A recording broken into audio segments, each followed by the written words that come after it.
Et bienvenue la team Gros Billet de retour sur la chaîne du Club Invest. Je suis Michel, fidèle au poste, et je vous accueille encore une fois. Donc je suis le cofondateur du Club Invest avec mon super acolyte et pote Thibaut, aka Bye Bye Patron. Plein de nouvelles choses pour cette semaine, enfin ces 2 semaines. On a totalement refondu un petit peu notre manière de fonctionner avec Thibaut.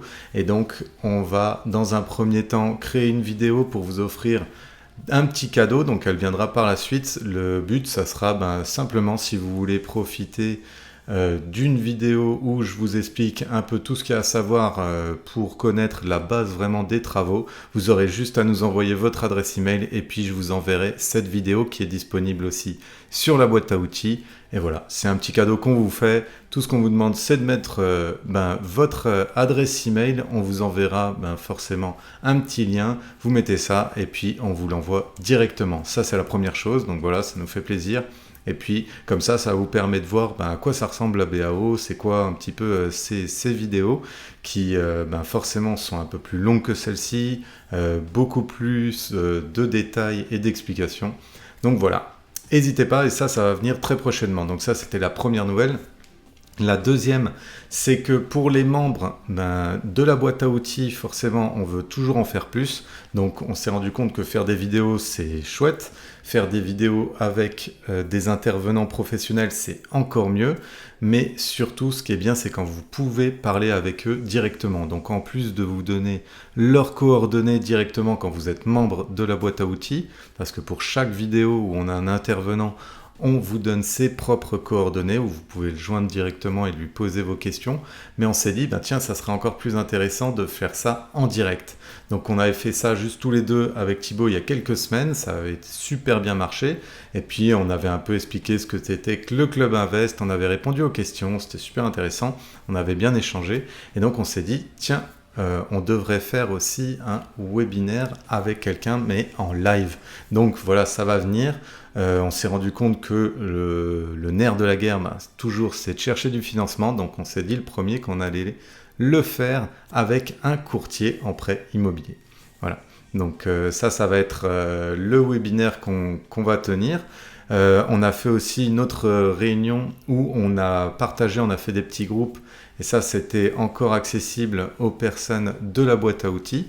Et puis donc on a fait venir des invités, des intervenants qui étaient déjà là, donc on a pu échanger. Donc ça on va continuer de le faire et ça promet et puis ça va nous faire super plaisir de vous y retrouver. Donc ça c'est toujours pour les membres de la boîte à outils, pour les remercier de nous soutenir en allant voir nos vidéos. Et puis il y en a qui le font parce que tout simplement ils ont envie d'avancer un peu plus vite. Et puis la dernière chose, c'est qu'on va faire une refonte totale de notre site, pas au niveau du design, mais au niveau en fait des offres qu'on propose au Club Invest. En fait, on va partir sur un forfait qui est en gros garanti, donc pas satisfait ou remboursé, mais compromis ou remboursé. C'est-à-dire que si au bout d'un certain temps, donc ça va être 4 ou 3 mois, si vous accédez pas à un compromis et que vous ne recevez pas un compromis d'achat dans ce laps de temps-là, on vous rembourse. Voilà, c'est pour une durée d'1 an, vous partez avec nous sur 1 an. Forcément, c'est moins cher que si vous prenez chaque mois à l'affilée, mais il y a la garantie qui vient avec et on vous garantit que vous allez avoir un compromis entre 3, 4, 5 mois. On n'a pas encore décidé, on va voir un petit peu ce qui est réalisable. On va se baser sur les données qu'on a déjà, ça fait 2 ans qu'on accompagne du monde. Donc voilà, on va vous proposer ça. Et ça, je pense que ça pourrait plaire à pas mal de monde qui n'ose pas faire le pas, qui n'ose pas se lancer et qui se disent « Ah, si j'y arrive pas ou quoi, là, on vous le garantit, sinon on vous rend votre argent. » Impeccable. Ça, c'était pour la petite intro. Et puis, on va directement passer, parce qu'elle était un petit peu longue, à l'extrait de la boîte à outils. Très simple aujourd'hui, on va aller avec Florette. Florette, c'est une architecte hein, et donc elle va un peu rentrer dans les détails et nous expliquer tout au niveau des cas de figure où il faut un architecte. Donc ça va être pour l'extrait que je vais vous montrer. Et puis pour la suite, si jamais vous voulez aller plus loin, allez directement sur la boîte à outils et vous pourrez voir la vidéo complète. Et là, elle va vraiment vous donner les adresses pour accéder au PLU, pour vraiment voir et puis aussi lire et comprendre comment on comprend un PLU, comment on le lit bien correctement et surtout où est-ce qu'on peut voir sur la carte quels sont les bâtiments qui sont classés, qui sont pas classés, où est-ce qu'on peut construire, où est-ce qu'on ne peut pas construire. Enfin voilà, il y a une multitude d'informations, c'est vraiment super intéressant et ça peut vous aider énormément, surtout si vous cherchez des informations en lien avec la ville et puis tout simplement ce qui définissent au niveau de la localisation où vous allez acheter votre appartement. Donc que ce soit pour les Airbnb ou pour les constructions ou pour le fait de vouloir acheter des terrains pour mettre que ce soit des yourtes, des petits bungalows. Enfin voilà, tout ça, ça dépend du PLU. Donc elle vous l'explique dans cette vidéo. Allez, on se retrouve tout de suite. Bye. Donc en fait, j'ai fait ce document. Donc là, c'est un petit peu, c'est très compliqué. À la base, c'était plus pour savoir si on doit faire un permis de construire ou une déclaration préalable. Mais il y a cette partie aussi de recours obligatoire à l'architecte inscrit à l'ordre. Et donc j'ai décomposé par plusieurs cas. Donc ce sera vraiment en fonction de votre cas. C'est un peu complexe comme document. Donc par exemple, si on va sur travaux extérieurs, modification extérieure de la façade d'une façade. Donc, par exemple, ça peut être changement des menuiseries extérieures ou bien agrandissement d'un. Vous voulez transformer une baie vitrée, une fenêtre en grande baie vitrée. On va être sur ce cas-là. Donc, agrandissement d'une façade extérieure. Du coup, si jamais il y a un changement de destination en même temps, les deux simultanément, on a un permis de construire. Et donc, si vous avez un permis de construire et que la surface est supérieure à 150 mètres carrés de l'endroit dont vous voulez faire le changement de destination, vous avez recours obligatoire à l'architecte. Et de même, si c'est personne morale. Donc, en gros, il y a beaucoup de cas par cas, mais pour faire une règle générale qui s'applique la plupart du temps, c'est que dès que votre bien immobilier, maison, appartement, quoi que ce soit, fait plus de 150 mètres carrés, ou si vous faites une surélévation ou une extension où la totalité du projet fera après cette extension 150 mètres carrés, vous devez faire appel à un architecte inscrit à l'ordre. Okay. Autre règle qu'on oublie parfois, c'est que peu importe la surface, si vous avez un permis de construire à faire et que vous êtes une personne morale, donc une SCI, une SAS, une SARL, vous êtes obligé de faire appel à un architecte. Ok, très intéressant. Et donc le permis de construire, là tu me disais changement de destination, c'est changement de destination du bien ou Ouais, alors ça, on est sur sur un des cas particuliers. Ouais. C'est ça. C'est changement de destination. C'est par exemple si vous voulez, si vous avez acheté un plateau de bureau et que vous voulez les transformer en habitation, il faudra faire un changement de destination. Et donc là, tu as... Okay. Et les fenêtres, là, pour en revenir aux fenêtres, c'est... Donc c'est au cas... Est-ce que pour les fenêtres, il y a une règle absolue? Ou c'est parfois c'est permis de construire, parfois c'est déclaration préalable? Bah, c'est ça. En fait, c'est si on fait juste la modification des fenêtres, c'est une déclaration préalable. Okay. Si on fait juste le changement de destination, c'est une déclaration préalable, peu importe la surface. Par contre, si c'est les deux en même temps, ce qui arrive souvent, là, c'est permis de construire. Et donc, du coup, si c'est plus de 150 mètres carrés, à ce moment-là, c'est architecte. Parce qu'il y a des permis de construire où il n'y a pas besoin d'architecte. Ok. Et ensuite, je voulais... Ouais, pardon. Présenter la différence, parce qu'il y a des personnes qui n'ont jamais fait ni de déclaration préalable, ni permis de construire. La différence entre les deux en soi, c'est plus ou moins les mêmes documents. Moi, maintenant, je fais exactement les mêmes dossiers parce qu'ils sont tellement... ils demandent tellement des choses différentes, des choses similaires. c'est assez pointu maintenant les déclarations préalables, donc moi je fais la même chose. Ce qui va changer réellement, c'est les délais d'instruction. Donc un permis de construire classique, c'est 2 mois, là où une déclaration préalable, c'est 1 mois.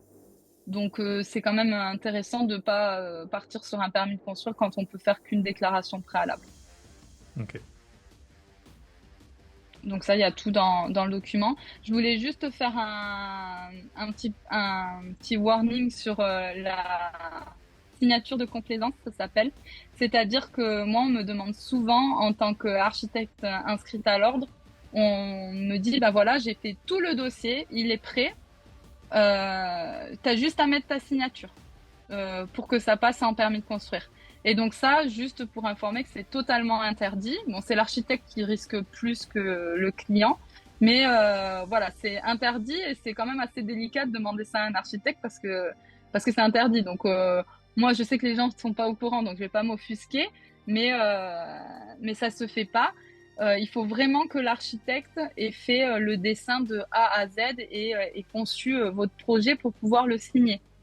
Donc ça, il faut faire quand même très attention parce que j'ai parfois des clients qui viennent me voir et qui sont pas au courant de ça et qui me disent, ben voilà, j'ai payé déjà un maître d'œuvre ou un architecte d'intérieur ou un dessinateur pour faire mon projet, donc c'est quand même plusieurs milliers d'euros.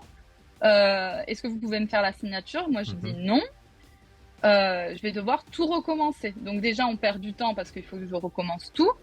Et puis je vais mettre mes honoraires dessus qui sont que j'ai tout recommencé. Donc c'est une perte de temps et d'argent.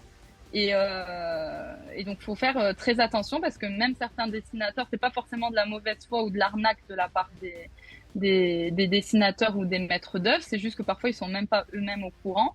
Donc téléchargez bien ce document pour être sûr dès le début que vous allez voir le bon interlocuteur pour faire votre projet. Moi, je trouve que c'est très bien qu'il y ait des maîtres d'œuvre, dessinateurs, architectes d'intérieur. Souvent, ils font très bien leur métier et puis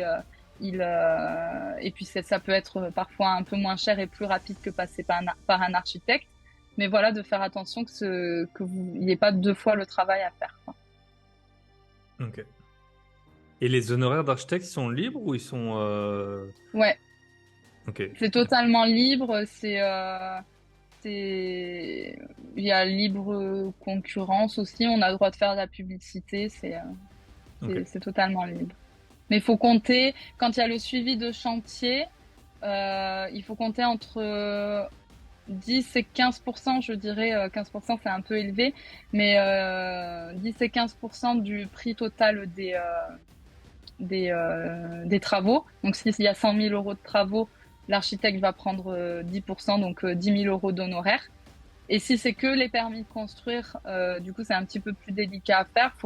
Moi, je compte environ 50 euros du mètre carré. Mais après, c'est délicat quand c'est des extensions. C'est un peu au cas par cas, mais faut compter dans ces eaux-là, je dirais. 50 euros du mètre carré. Ok, ça donne une bonne idée de... Voilà. Après, c'est ce que je fais moi. D'autres vont faire au forfait. D'autres vont faire à l'heure. Ça se fait un petit peu moins, mais... Ou d'autres vont faire au pourcentage du pourcentage. Par exemple, c'est 40% des 10% Alors, tout c'est 10%, et puis la première phase c'est 40%, et puis la deuxième phase c'est ça, exactement. Ok. Et en termes de temps, c'est de temps de travail sur un chantier. Enfin, parce que suivre un chantier, on voit bien que ça prend du temps, mais je suppose faire les plans, etc. également. Ce serait quoi la répartition entre voilà, les plans, le dépôt du permis, et puis après le suivi de chantier? C'est quoi qui prend vraiment du temps? Bah, ça va être en termes du travail effectif de l'architecte. Ouais. Bah, c'est que ça va prendre moins de temps dans la semaine de faire le suivi de chantier parce que souvent ça va être une visite de chantier par semaine plus la rédaction du compte rendu et gérer un peu des coups de fil au quotidien. Mais ça va se faire pendant 10 mois. Alors que pour la conception, on va peut-être y passer que 3 mois, je dirais. Mais par contre, on va peut-être y bosser 15-20 heures par semaine, quoi. Donc, ça dépend vraiment le projet. Donc, on va dire que c'est une phase de travail beaucoup plus condensée avant les travaux. Et sur les travaux, ça va être autant de travail, mais sur beaucoup plus long. Ok. Et après, autre chose qui rentre en compte, c'est aussi la décennale. Parce que c'est ça aussi qui coûte cher avec le fait de prendre un architecte. C'est que moi, quand je fais que les permis de construire, on prend que 30% de la totalité des travaux sur lesquels je vais payer moi mon assurance. Alors que si je suis les travaux, je vais prendre 100%. Donc c'est ça aussi qui va faire un peu la différence de prix. Ok. Je sais pas si c'est clair ça. Ok, parce que ta responsabilité, elle est engagée que sur cette phase et pas sur la phase de C'est suivi. ça, Donc exactement. c'est moins cher. Ok, intéressant. On passe au PLU. Tu voulais rajouter quelque Ouais. chose? Non, c'est bon. J'ai Hmm. regardé. C'est bon. J'ai dit ce que je voulais dire. Pour le PLU, déjà, je voulais dire ce que c'était. Donc, le PLU, c'est un plan local d'urbanisme. Et donc, c'est un peu le guide des villes, des communes, sur comment elles vont organiser leur ville, les paysages, les quartiers, sur du très, très long terme. Donc, c'est nécessaire pour que la ville soit sympathique tout au long de notre vie. Euh, et donc, du coup, il faut savoir jouer avec ça. Donc, ça va permettre principalement de savoir ce qui est permis ou pas. Donc, ça, on va regarder ensemble après sur l'analyse de cas pratiques. Mais par exemple, ça va régir le fait qu'à tel endroit, on va pouvoir construire ou pas. Souvent, on dit un terrain, il est constructible ou il n'est pas constructible. C'est le PLU qui dit s'il est constructible ou pas. Et on va aussi pouvoir voir que dans des zones d'activité, on va pas pouvoir mettre là, par exemple, où il y a les magasins Action ou les choses de Action, Leroy Merlin, toutes Hmm. ces zones d'activité, ou bien les entrepôts d'entreprises, on va pas pouvoir mettre de logement à ces endroits-là parce que c'est pas compatible. Et à l'inverse, on va pas pouvoir mettre un restaurant dans quelque chose ultra pavillonnaire. Donc c'est le PLU qui dit tout ça. Et donc, du coup, ça va influencer, connaître bien le PLU, ça va influencer la valeur immobilière parce que quelque chose qui est entièrement pavillonnaire, si on vient mettre quelque chose d'atypique au milieu en fonction de ce que c'est, ça va prendre de la valeur ou pas. Et on va pouvoir déterminer, en fait, ne serait-ce qu'au début, avant même de regarder le bon coin, de savoir comment sont les quartiers, on peut déjà regarder le PLU et savoir que, ok, je veux ouvrir par exemple une nouvelle LCD et je veux que cette LCD elle soit pour des gens qui travaillent à l'usine ou des gens d'une société de charpente par exemple, qui embauchent beaucoup d'intérimaires, il faut les loger. Ben déjà, je peux voir où est la zone d'activité et me dire que je peux mettre un appartement à tel endroit pour les locataires et ils seront super bien situés à cet endroit-là. Donc ça permet vraiment de savoir ce genre de choses-là. Ça va aussi régir tout ce qui est la surface qu'on a le droit de construire sur les terrains, la hauteur et également les fameuses places de parking. Souvent, on entend ah ouais, je peux pas diviser cet appartement-là parce qu'il n'y a pas de place de parking. Donc, quand on est un peu dans l'immobilier, on sait directement de quoi il s'agit. Mais en fait, c'est vraiment le PLU qui détermine ça. C'est-à-dire que dans certaines zones, pour créer un nouveau logement, il faut qu'il y ait 1, 2 places de parking qui soient attribuées à ce logement. Et donc, s'il y a 0 place de parking, bah là, c'est banco, entre guillemets. On peut diviser un grand espace ou une maison en 5 logements. Il n'y aura pas de place de parking, donc on peut le faire. Et c'est ça qui va créer des opportunités, au contraire, faire en sorte qu'on ne pourra pas faire notre projet et qu'il sera plus rentable. Donc, c'est pour ça qu'il est super important de lire le PLU avant, parce que c'est la viabilité du projet. Et ensuite, oui, parce que j'avais mis les exemples d'opportunités. Autre chose, il y a aussi de réfléchir au changement de PLU, parce que bien sûr, il évolue ce PLU tout au long de la vie. Il peut être revu tous les 3-5 ans. Et ça peut énormément changer de choses. C'est-à-dire que, par exemple, dernièrement, il y a énormément de terrains qui étaient constructibles et qui se retrouvent en zone naturelle ou agricole, et on ne peut plus construire sur ces terrains-là. Donc, ils vont perdre énormément de valeur. Donc, si vous savez que ce PLU il va être remis à jour et que votre terrain ne va plus être constructible, dépêchez-vous de déposer un permis de construire si c'est ce que vous souhaitez pour pouvoir valoriser votre terrain. Et parce que le permis de construire, après, est valable 2 ans. Donc, même s'il y a un changement de PLU, vous pourrez quand même construire. Et voilà, je vous l'avais dit, Florette, elle partage de l'info, de la grosse info, de l'info utile, et vraiment ça c'est super intéressant.